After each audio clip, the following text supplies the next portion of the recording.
करते हैं। मैं बात कर रही थी वाक्य रचना पर। और वाक्य रचना के अंतर्गत हमने अभी तक वाक्य के नियम पढ़े हैं। वाक्य के नियमों में मैंने बताया कि कर्ता और कर्म के अनुसार क्रिया कब कब परिवर्तित होगी। तो हमें किस चीज का ध्यान रखना है? कारक। वाक्य के नियम पढ़ते समय हमें वाक्य के नियम पढ़ते समय कारक चिन्हों का ध्यान रखना है। किसका ध्यान रखना है? कारक चिन्ह का। ठीक है। कब कारक चिन्ह का प्रयोग किया जा रहा है, कौन से कारक चिन्ह का प्रयोग किया जा रहा है, और उस कारक चिन्ह के प्रयोग से कर्ता और कर्म कैसे प्रभावित होते हैं, ये हमें ध्यान रखना है। ठीक है।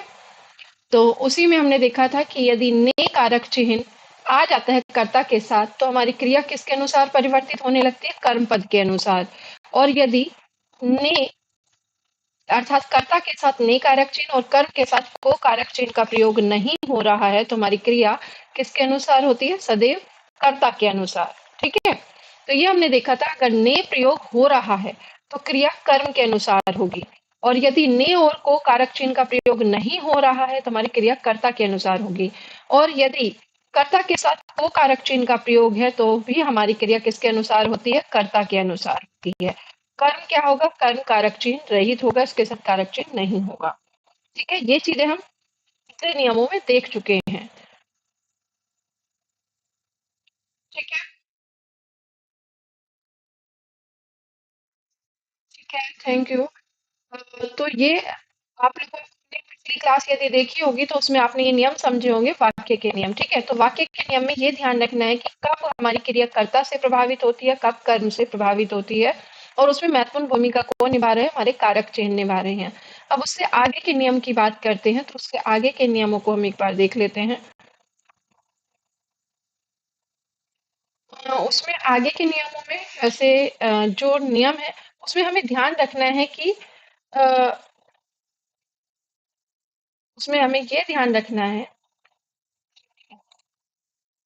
कि कब हमारे वाक्य में यदि एक शब्द के स्थान पर समान अर्थ देने के लिए दूसरा शब्द भी प्रयोग कर लिया है, तो वैसे स्थिति में हम कहते हैं कि वाक्य गलत है। तो इसमें एक एक करके हम नियमों को देख लेते हैं। कुछ अन्य नियम या निर्देश: वाक्य में शब्दों का प्रयोग करते समय व्याकरण संबंधी नियमों का पालन हो। यानी कि कर्ता, कर्म और जो अभी तक हमने वाक्य के प्रकार, अर्थ के आधार पर वाक्य देखे, वाक्य के अंग देखे, उन सब के अलावा वाक्य के कुछ नियम हैं जिनके लिए हमें ध्यान रखना होता है। क्या है? वाक्य में शब्दों का प्रयोग करते समय व्याकरण संबंधी नियमों का हमें क्या करना है? पालन करना है। जैसे वाक्य रचना में अधूरे वाक्य को नहीं रखा जाए। वाक्य रचना में यदि अधूरा वाक्य है तो उसे नहीं रखा जाता, उसे क्या माना जाता है? गलत माना जाता है। दूसरा वाक्य जैसे राम उपन्यास पढ़, यहाँ पढ़ लिख दिया या उपन्यास पढ़ लिख दिया, तो क्या इससे कोई बोध हो रहा है? या तो हम इसमें उपन्यास पढ़ रहा है वाक्य को पूरा करें, या फिर कर्ता के साथ हम वाक्य हमने कर्म भी ले लिया, हमने क्रिया ले ली लेकिन पूर्ण क्रिया नहीं ली, अर्थात सहायक क्रिया नहीं आई, तो भी वाक्य अधूरा है। ठीक है। ये यही कह रहा है, वाक्य रचना में अधूरे वाक्य को नहीं रखा जाता, और वाक्यांश को भी वाक्य नहीं कहा जाता, ये भी हमें ध्यान रखना है। वाक्यांश का मतलब है जैसे यहाँ परस्पर घनिष्ठ संबंध, ये क्या? परस्पर घनिष्ठ संबंध वाक्यांश हो गया है। यानी तीन शब्द हैं, दो से एक शब्द से अधिक शब्द आ रहे हैं और हमें अर्थ बता रहे हैं, क्योंकि परस्पर घनिष्ठ संबंध, इससे अर्थ तो व्यक्त हो रहा है लेकिन ये वाक्य का बोध नहीं करा रहा है, तो ये क्या होगा? ये वाक्य के अंतर्गत नहीं आएगा। ठीक है। ये क्या होगा? ये वाक्यांश कहला सकता है लेकिन ये वाक्य नहीं कहलाएगा। तो हमें ये भी ध्यान रखना है कि अधूरे जो वाक्य हैं उनका प्रयोग वाक्य रचना में नहीं किया जाता, वो क्या है? त्रुटि है। नियम नंबर 3 देख लेते हैं। नियम नंबर 3 के अंतर्गत है, वाक्य योजना में स्पष्टता और शब्दों में शैली संबंधी शिष्टता हो। वाक्य योजना में स्पष्टता और शब्दों में क्या हो? शैली संबंधी शिष्टता हो। ये भी ध्यान रखना है कि आप वाक्य किस प्रकार से लिख रहे हैं, किसको लिख रहे हैं, तो उसके अनुसार वाक्य में आपको अपना क्या देना, ध्यान देना है कि हम जो शब्दों का प्रयोग किया है वाक्य योग्यता के अनुसार है या नहीं है, आकांक्षा के अनुसार है या नहीं। जैसे कि वाक्य के अंग के अंतर्गत पढ़ा था, अंग कौन कौन से थे? वाक्य के 3 अंग बताए गए थे। ठीक है। उसमें महत्वपूर्ण क्या था? आकांक्षा और योग्यता की हमने बात की थी। तो आकांक्षा और योग्यता क्या था? आकांक्षा और योग्यता के अंतर हमने बताया था। आकांक्षा का मतलब अगर मैं कह रही हूँ राम पढ़ रहा है, वाक्य तो है पढ़ रहा है, लेकिन अगर हम आप प्रश्न करें क्या पढ़ रहा है, तो क्या है, आकांक्षा है कि वाक्य में भी किसी चीज की कमी नजर आ रही है, तो वो क्या है, कर्म पद। ठीक है। योग्यता का तात्पर्य था कि वाक्य के साथ जो हम शब्द प्रयोग कर रहे हैं वो शब्द उससे संबंध रखता हो। जैसे आपको वाक्य दिया जाए, मोहन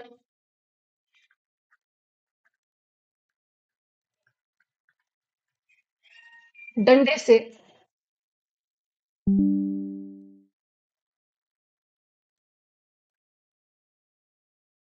मोहन डंडे से खेत जोत रहा है, तो क्या ये वाक्य सही है? मोहन डंडे से खेत जोत रहा है, तो क्या ये वाक्य सही है योग्यता के आधार पर? क्योंकि खेत जोतने के लिए क्या चाहिए? अब खेत से डंडे का संबंध स्थापित हो रहा है जोतने से? नहीं, बल्कि यहाँ क्या आएगा? यहाँ या तो हम कहेंगे वह ट्रैक्टर टीलर से खेत जोत रहा है, या वह हल से खेत जोत रहा है। ठीक है, बात समझ में आ गई? तो यहाँ जो ये डंडा शब्द है, ये वाक्य में शब्द की शैली संबंधित शिष्टता को पालन नहीं कर रहा है। दूसरा शैली शिष्टता में क्या आएगा योग्यता के साथ साथ? यहाँ क्या आ जाएगा? हल। शैली शिष्टता में ये भी ध्यान रखना है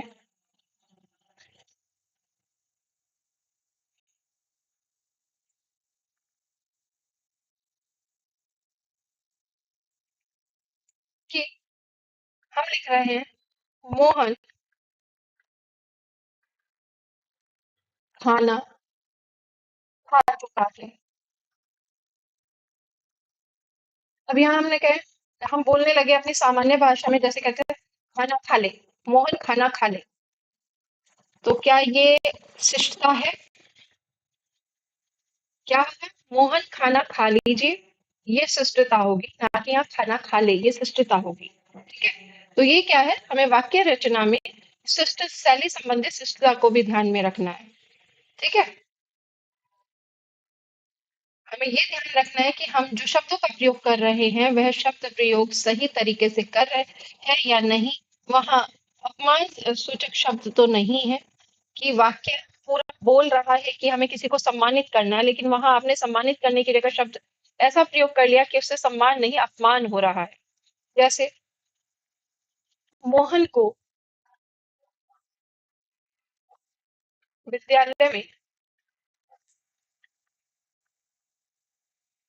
जूतों की माला से सम्मानित किया जाएगा, तो ये सम्मानित कर रहे हो आप जूतों की माला से, या क्या कर रहे हो, उसका अपमान कर रहे हो? तो यहाँ जूतों की माला की जगह क्या आना चाहिए?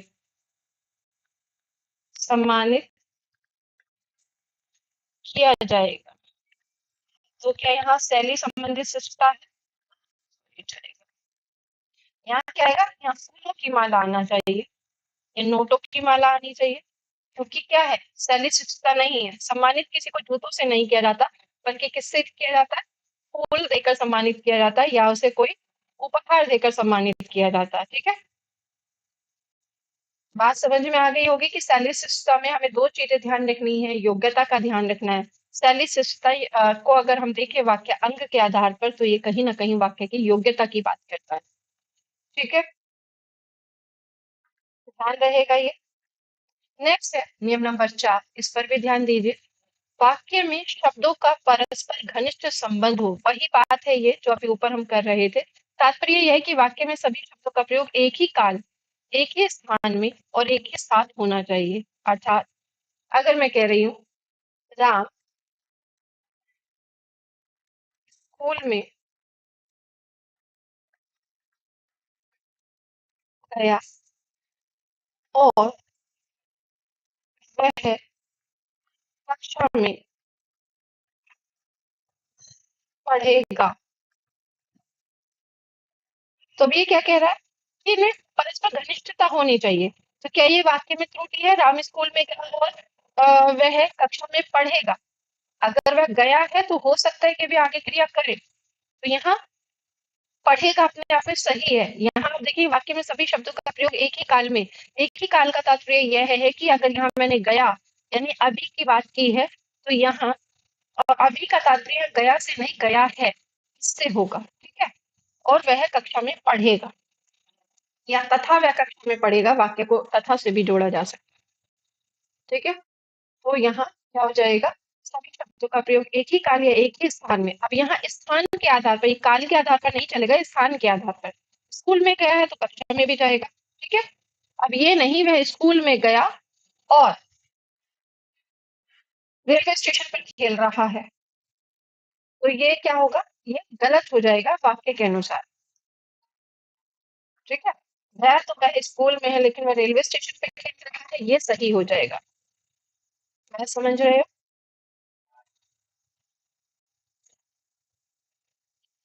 तो ये भी ध्यान रखना है, नियम नंबर 4, कि वाक्य रचना में ये नियमों के साथ साथ हमें इन नियमों का, ये नियम आपको सीधे तौर पर नहीं बताए जाएंगे, लेकिन इनको हमें ध्यान में रखना होता है जब वाक्य रचना या वाक्य अशुद्धि हमें दी जाती है। अभी वाक्य अशुद्धि के कुछ प्रश्न कराऊंगी, तो उसमें आपको कुछ चीजें मिल जाएंगी। ठीक है, पहले नियम देख लेते हैं। वाक्य में नियम नंबर 5, वाक्य में ध्वनि और अर्थ की संगति पर विशेष ध्यान देना चाहिए। ध्वनि और अर्थ की संगति क्या है, यानी कि अगर हम कोई शब्द प्रयोग कर रहे हैं तो उस शब्द का अर्थ उसी के परिप्रेक्ष्य में होना चाहिए जिसके लिए हम शब्द का प्रयोग कर रहे हैं। ठीक है, वाक्य में व्यर्थ शब्द क्या है? व्यर्थ का मतलब है कि अगर हमारा काम किसी एक शब्द से चल रहा है तो उसकी जगह में दूसरा शब्द प्रयोग नहीं करना चाहिए। जैसे मोहन को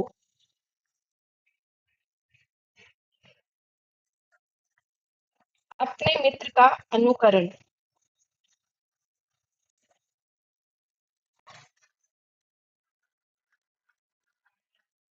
करना है। ठीक है, मोहन को अपने मित्र का अनुकरण करना, ये वाक्य मेरे को सही है, लेकिन इसकी जगह अगर मैं कहूँ मोहन को अपने मित्र का अनुकरण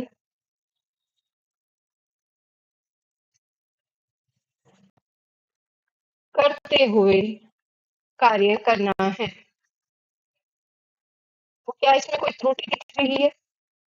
मोहन को अपने मित्र का अनुकरण करते हुए कार्य करना है। नेक्स्ट प्रश्न इधर लिख देती हूँ, ये स्पष्ट दिखाई देगा। मोहन को अपने मित्र का अनुकरण करते हुए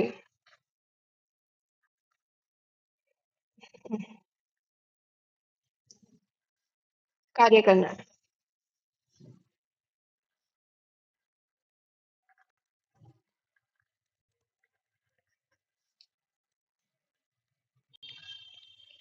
इसमें कोई त्रुटि नजर आ रही है?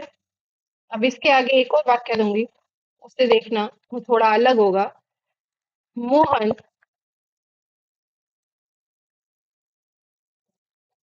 अपने पथ से मार्ग भटक गया। इस वाक्य में बताइए कि इसमें कोई त्रुटि, इन दोनों में किसी में कोई त्रुटि नजर आ रही है? तो यहाँ देखेंगे मोहन को अपने मित्र का अनुकरण करते हुए कार्य करना है। तो यहाँ एक चीज और दिखाई दे रही है, को कारक चिन्ह से जुड़ा हुआ है, तो क्रिया किसके अनुसार है, कर्ता के अनुसार है। दूसरी चीज है मित्र का अनुकरण करते हुए, तो अनुकरण करते हुए ये सही है। ठीक है, हालांकि करण का मतलब करना ही होता है, लेकिन यहाँ कॉपी के लिए हुआ कि उसका अनुसरण करना है। ठीक है, करते हुए कार्य करना। अब यहाँ देखिए मोहन अपने पथ से मार्ग भटक गया, तो इसमें आपको दिखाई देगा कि हमने पथ शब्द भी प्रयोग कर लिया और मार्ग भी, तो ये दोनों एक ही। मोहन अपने पथ से भटक गया, ये अपने आप में काफी है, तो इस शब्द का हमें प्रयोग नहीं करना है, मार्ग शब्द का। तो यदि यहाँ आप देखेंगे, इसमें ये यही कह रहा है कि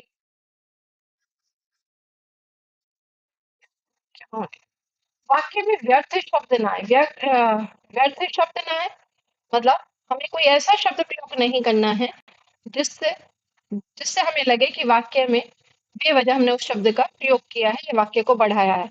इसका एक सबसे अच्छा उदाहरण है व्यर्थ प्रयोग का, जो मैंने आपको पढ़ाते समय बताया था नियमों में। जब सरनाम पढ़ा रही थी, देखो कौन सा था उसको, वो ज्यादा अच्छा एग्जाम्पल हुआ इसके लिए। जब आपने कहा था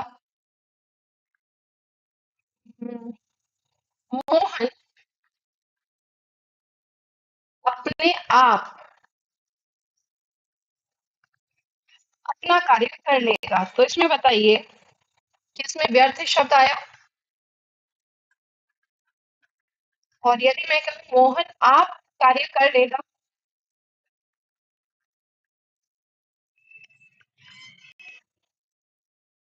कार्य कर लेगा, अपना कार्य कर लेगा, यहाँ अपना इसके साथ अपना आ सकता है, अपना कार्य कर ले।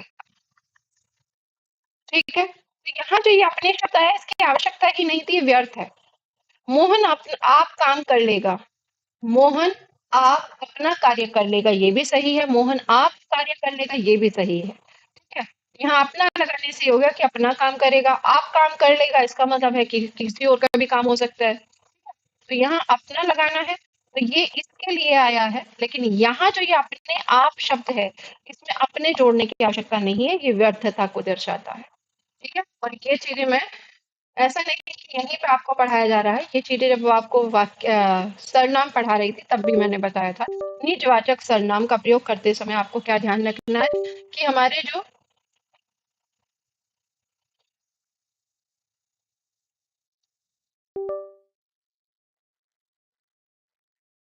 हमारे जो निजवाचक सर्वनाम है उनमें हमें ये ध्यान रखना है कि उनमें शब्दों की पुनरावृत्ति ना हो या व्यर्थ शब्द ना आए, इसे व्यर्थ शब्द कहेंगे। ठीक है, इसे पुनरावृत्ति कहेंगे। ये पुनरावृत्ति या पुनरावृत्ति। समान अर्थ वाले शब्द को यदि हम बार बार लिख रहे हैं और वो एक ही जगह वो समान अर्थ दे रहा है, तो वैसे शब्द को हम क्या कहते हैं, पुनरुक्ति या पुनरावृत्ति। ठीक है, तो इससे हमें क्या होता है, बचना होता है। तो यहाँ यदि देखेंगे तो वाक्य में व्यर्थ शब्द और नेक्स्ट हम देखेंगे वाक्य में पुनरुक्ति दोष नहीं होना चाहिए, शब्दों का प्रयोग करते समय औचित्य पर ध्यान देना चाहिए। ठीक है, औचित्य क्या है, मोहन अपने पथ से भटक गया, वहां ये कहने की जरूरत नहीं है मोहन अपने पथ से मार्ग भटक गया, रास्ता भटक गया, रास्ते की आवश्यकता नहीं, पथ ही बता रहा है कि पथ ही क्या बोध करा रहा है, रास्ते का। ठीक है, तो उस शब्द का प्रयोग भी हमें नहीं करना है। नेक्स्ट है अप्रत्यक्ष कथन में सर्वोत्तम शब्दों का ध्यान रखना चाहिए। अप्रत्यक्ष कथन में सर्वनाम शब्दों का ध्यान रखना चाहिए कि किसने कहा और किसने कहा, किसे कहा किसने कहा।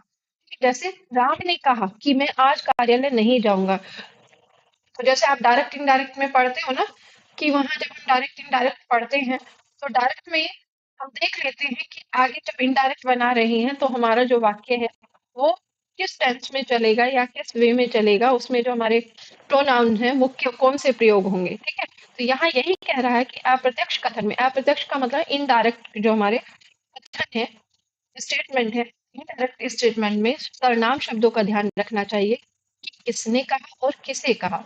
राम ने कहा कि मैं, तो राम अपने बारे में बात कर रहा है, तो मैं आज कार्यालय नहीं जाऊंगा। अगर यहाँ होता राम ने बताया कि मोहन आज कार्यालय नहीं आएगा, तो यहाँ ये सही। अब वहां कहते राम ने कहा कि आज मोहन कार्यालय नहीं आएगा, वो भी चल जाएगा क्योंकि वहां उसने स्पष्ट कर दिया इस व्यक्ति का नाम। तो यहाँ हमें ये ध्यान रखना है, अगर हम सर्वनाम प्रयोग कर रहे हैं, अब यह नहीं कह सकते थे कि राम ने कहा वह आज कार्यालय नहीं आएगा। ठीक है, तो वहां वह लगाते ही यहाँ पर कंफ्यूजन क्रिएट हो जाएगा। उस सर्वनाम की जगह या तो नाम रखेंगे, नहीं तो फिर जिसके बारे में यहाँ बात हो रही है और जिसके लिए कह रहा है, जिसे बता रहा है, उस सर्वनाम को बहुत देखकर प्रयोग करना है। यहाँ पर अंग्रेजी भाषा की तरह प्रयोग नहीं करती, जैसे राम ने कहा कि उसे आज ऑफिस नहीं जाना। यहाँ क्या है, यह वाक्य हिंदी भाषा में गलत होगा, इसे सही करने के लिए उसी के स्थान पर मुझे प्रस्तुत करना होगा। ठीक है, तो यहाँ जो मैंने बताया कि यदि यहाँ इसकी जगह राम ने कहा वह आज कार्यालय नहीं जाएगा, तो यहाँ वह लगाते ये वाक्य क्या हो जाएगा, गलत हो जाएगा। क्योंकि वह से तीसरे प्रश्न का व्यक्ति का बोध हो रहा है, थर्ड पर्सन का बोध हो रहा है, वो थर्ड पर्सन यहाँ कौन है इसकी स्पष्टता नहीं हो रही है। अब उस थर्ड पर्सन की जगह में उसका नाम रखना हो। ठीक है, तो वह की जगह या उसकी जगह हमें क्या रखना होगा, उस व्यक्ति का नाम रखना होगा, तो वाक्य सही होगा। ठीक है। राम ने बताया तुम स्कूल नहीं जाओगे।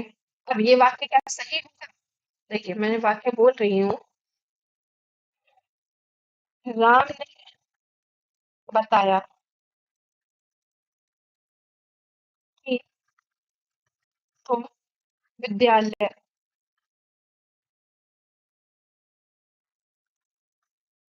नहीं जाओगे। तो इसमें कोई त्रुटि नजर आ रही है? त्रुटि है। राम के ने कहा, अब इसकी पता है कि देखिए यहाँ क्या होना चाहिए, कहा। राम ने कहा कि तुम विद्यालय नहीं जाओगे, चल जाएगा। लेकिन यहाँ कहे राम ने बताया कि तुम विद्यालय, अब यहाँ राम ने बताया कि वह विद्यालय नहीं जाएगा, वह में भी तीसरा प्रश्न आ जाएगा, तो वह की जगह हमें क्या लगाना चाहिए, राम ने बताया कि, ओ सॉरी, हाँ, राम ने बताया कि मोहन आज विद्यालय नहीं जाएगा। ठीक है। तो यहाँ तुम गलत हो जाएगा, या तो यहाँ मैं आ जाएगा, या मैं की जगह यहाँ वह आ जाएगा। मैं, या मैं आज विद्यालय नहीं जाऊंगा, या वह आज विद्यालय नहीं जाएगा। ठीक है। दोनों में से कोई एक चीज हो सकती है, तो भी यहाँ गलत हो जाएगा। ये समझ में आ रहा है इतना? यदि आप समझ गए हैं, ये 8 नियम है, इन 8 नियमों का विशेष ध्यान रखना है। इनमें दिक्कत कहाँ होती है बता देती हूँ। देखिए यहाँ वाक्य होंगे कुछ, जैसे तो शब्द अशुद्धि है, शब्द अशुद्धि का भी ध्यान रखना है। हाँ, ये भी एक नियम निकलेगा, लिख देती हूँ वहीं पर। जब हम ये 8 नियम पढ़ रहे हैं, तो इन 8 के साथ एक 9वां नियम और जोड़ लीजिए। 9वां नियम होगा वाक्य अशुद्धि, वाक्य के अंतर्गत शब्द शुद्धि पर भी ध्यान देना है। शब्द शुद्धि यानी कि शब्द की त्रुटि नहीं होनी चाहिए, सीधा लिख देती हूँ, शब्द त्रुटि नहीं होनी चाहिए। इससे क्या हो गया, ये क्यों डबल, वाक्य में शब्द त्रुटि नहीं होनी चाहिए। यदि शब्द, मतलब ऐसा नहीं है कि सिर्फ वाक्य रचना पर ध्यान देना है, शब्द पर भी ध्यान देना है। हो सकता है कि एग्जामिनर पूरा वाक्य सही लिखे, लेकिन उसमें किसी शब्द की त्रुटि गलत, मतलब शब्द को गलत लिख दे, तो वो शब्द त्रुटि आ जाएगी, उसका हमें ध्यान रखना है। ठीक है। तो 9वां नियम यहाँ पर ये भी है। आप जैसे यहाँ देखोगे, दाल में चिड़िया बैठी है, दाल में चिड़िया बैठती है, दाल पर चिड़िया बैठती है। हम्म, इस वाक्य को देखोगे, दाल में चिड़िया बैठी है, तो अगर इसे जल्दबाजी में पढ़कर जाओगे तो आप इसे गलत करके आ सकते हो। यहाँ क्या है, चिड़िया दाल में नहीं, दाल पर बैठती है, उसके ऊपर बैठती है, उसके अंदर नहीं बैठती। तो यहाँ क्या है, स्थान, स्थान के आधार पर जो हमारा कारक चिन्ह है, वो गलत कारक चिन्ह का प्रयोग हुआ है। दोनों अधिकरण में आते हैं में और पर, लेकिन में और पर का प्रयोग हमें बहुत ध्यान से करना है। तो इसीलिए स्थान बोधक, ये भी स्थान बोधक, ये भी स्थान बोधक, लेकिन दोनों के स्थान के प्रयोग में अंतर है। चुनाव जीत गए, हमारी श्रद्धा स्वीकार कीजिए। अब ये बताइए, जब हम कह रहे थे कि वाक्य का प्रयोग करते समय हमें ध्यान रखना है कि सही शब्दों का प्रयोग होना चाहिए, व्यर्थ शब्द नहीं आना चाहिए, तो वहां पर देखो ये वाला नियम, अगर यहाँ देखोगे, वाक्य में ध्वनि और अर्थ की संगति पर विशेष ध्यान देना है। तो यदि यहाँ ध्वनि और संगति पर ध्यान देंगे, तो ध्यान दीजिए, आप चुनाव जीत गए हैं, हमारी श्रद्धांजलि। अब बताइए, श्रद्धांजलि चुनाव जीतने पर दी जाती है या मरने पर दी जाती है? तो यहाँ ये जो शब्द है, ये गलत है, ये संगति नहीं रखता है। आप चुनाव जीत गए, हमारी बधाई स्वीकार कीजिए। ठीक है। तो ये है अर्थ संगति शब्दों की। ठीक है। इसे क्या बोलते हैं, अर्थ संगति। अर्थ किस बात का दे रहा है, प्रसन्नता का दे रहा है, चुनाव जीतने की खुशी का बता रहा है, तो खुशी में बधाई दी जाती है, शुभकामनाएं दी जाती हैं, ना कि श्रद्धांजलि दी जाती है। तो ये अर्थ संगति यहाँ नहीं है। यहाँ जब हमने बधाई शब्द लिखा तो अर्थ संगति आ रही है। ठीक है। गोदान प्रेमचंद की एक श्रेष्ठ उपन्यास है, तो बताइए यहाँ गोदान प्रेमचंद की एक श्रेष्ठ उपन्यास है, की कारक चिन्ह क्या सही है? क्योंकि की से किस चीज का बोध हो रहा है? उपन्यास पुल्लिंग शब्द है या स्त्रीलिंग शब्द है? देखोगे पुल्लिंग शब्द है। गोदान प्रेमचंद का, प्रेमचंद भी पुल्लिंग है। और आगे आने वाला जो हमारा शब्द है उपन्यास, वो भी पुल्लिंग है। गोदान प्रेमचंद का एक श्रेष्ठ उपन्यास है। ये मामूली मामूली सी त्रुटियां होती हैं। जैसे की है, इस पर आपका ध्यान चला जाएगा, लेकिन जैसे यहाँ है, इस पर हमें ध्यान रखना है। बेटी पराए घर का धन होता है। तो अब बेटी क्या है? कारक चिन्ह रहित है। इसके आगे कारक होता तो हम देखते हैं कि घर के अनुसार आ गया, लेकिन यहाँ क्या है? घर के सॉरी धन के अनुसार हो आ गई क्रिया, लेकिन यहाँ बेटी के साथ कोई कारक चिन्ह प्रयोग नहीं हुआ, तो क्रिया किसके अनुसार है? क्रिया बेटी के अनुसार ही होगी, अर्थात कर्ता बेटी पराए घर का धन होती है। ठीक है।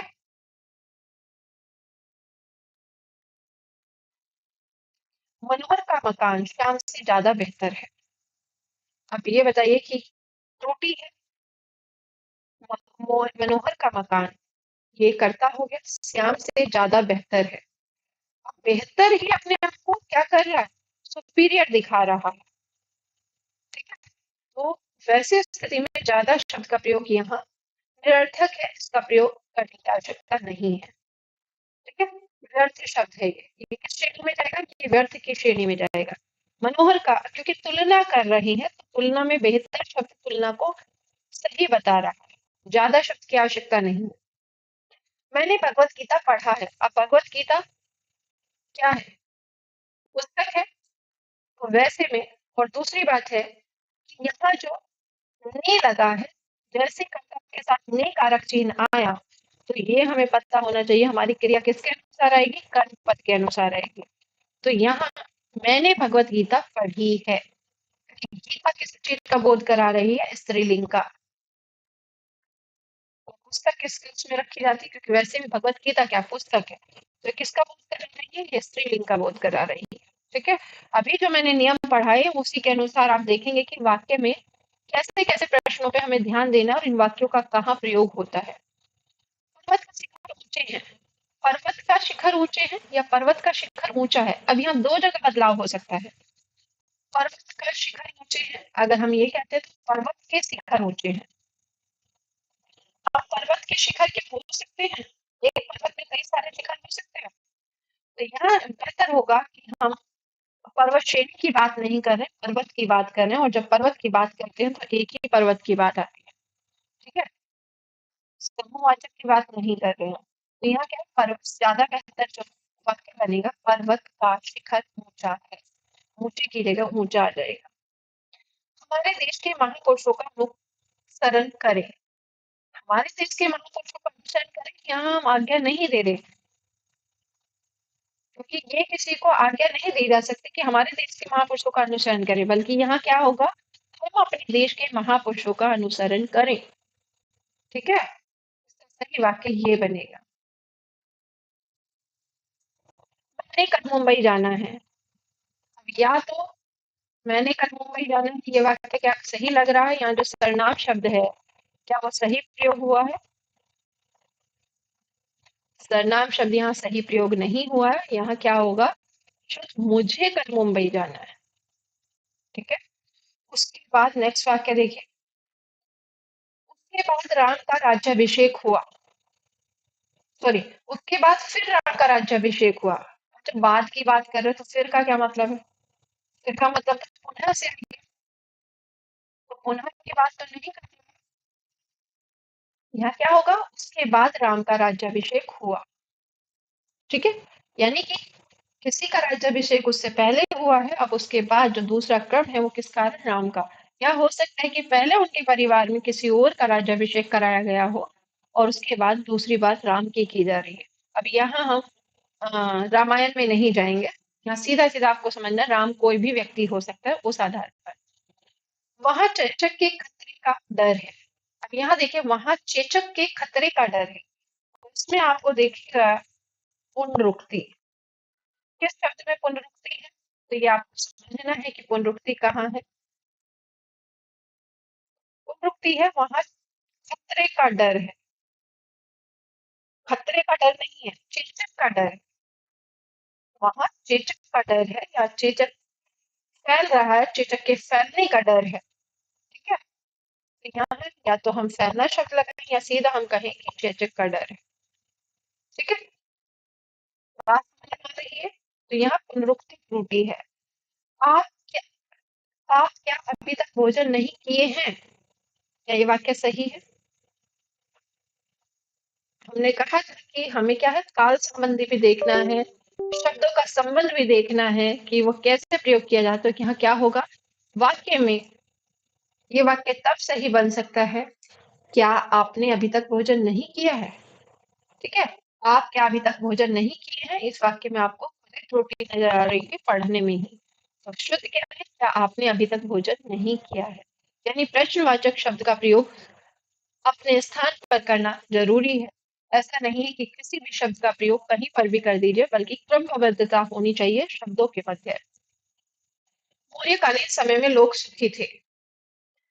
मौर्यकालीन समय में, अब आप कालीन भी लगा रहे हैं और समय भी लगा रहे हैं, तो ये क्या है, गलत है। क्योंकि काल भी किसको बता रहा है, समय को।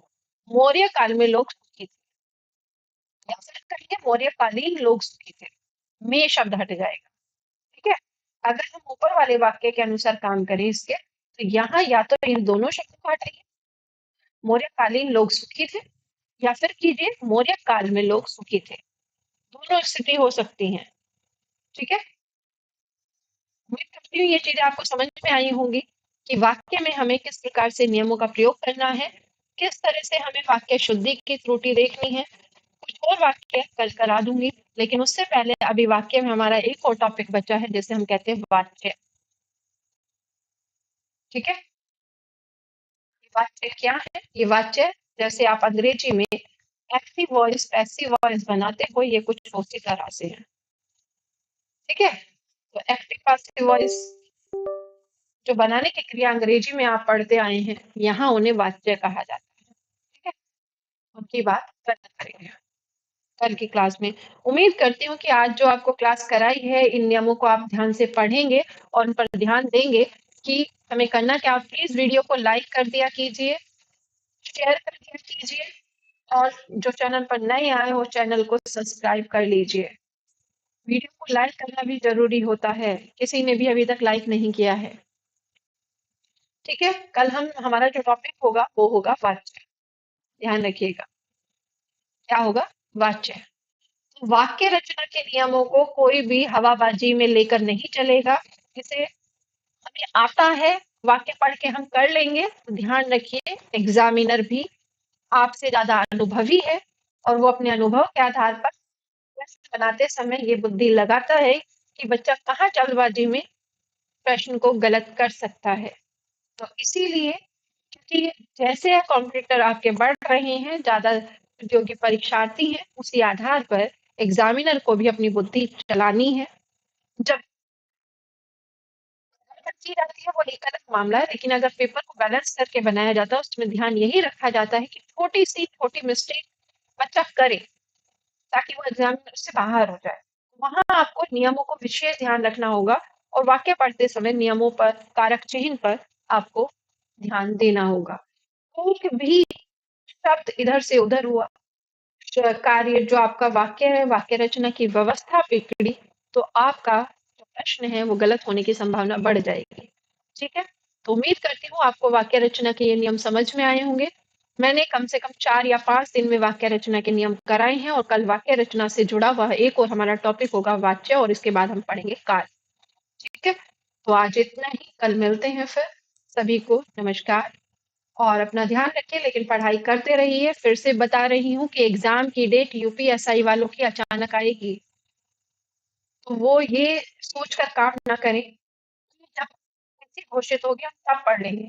तब आपको रिवीजन करना है।